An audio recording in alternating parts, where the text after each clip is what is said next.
ఈ కష్టాలు పగోడి కూడా ఉత్తరాలు ఆయన అలా జైలు వేసారు. ఇటు చూసుకోవచ్చు, మేఘాలు వేస్తున్నారు అనమాట.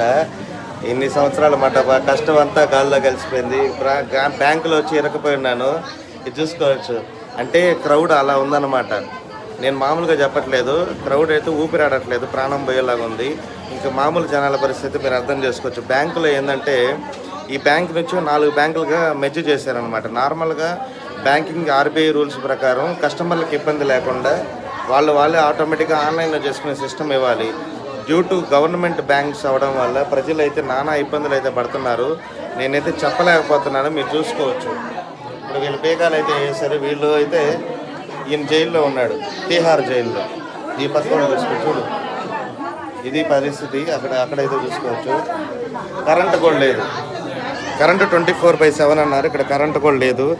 నేనైతే అందరినీ తోసుకొని ఒక సీట్ అయితే సంపాదించుకున్నాను. ప్రస్తుతానికి అయితే నేను సేఫ్ అనమాట. అక్కడైతే కీస్ అయితే వేసేస్తున్నారు. నాకైతే ఊపిరాడట్లేదు. సిచ్యువేషన్ అయితే ఇలా ఉంది. బట్ దయచేసి మేము రిక్వెస్ట్ చేసేది ఏంటంటే, ఎవరికైనా ఏదైనా ప్రభుత్వ రంగ బ్యాంకుని కలపాలనుకున్నప్పుడు కస్టమర్లకు ఇబ్బంది లేకుండా ఆన్లైన్ ఫెసిలిటీ అనేది ఏర్పాటు చేస్తే బాగుంటుంది. నేను ఇప్పుడు 2-3 డేస్ నుంచి తిరుగుతూ ఉన్నాను. చాలా రిస్క్గా ఉంది, చెప్పాలంటే చాలా బాధగా కూడా ఉంది. నేను యాక్చువల్గా షేర్ చేసుకోకూడదు అనుకున్నాను, బట్ లోకల్ ప్రజల బాధలు గమనించి మీతో షేర్ చేసుకున్నాను. Thank you so much. By by.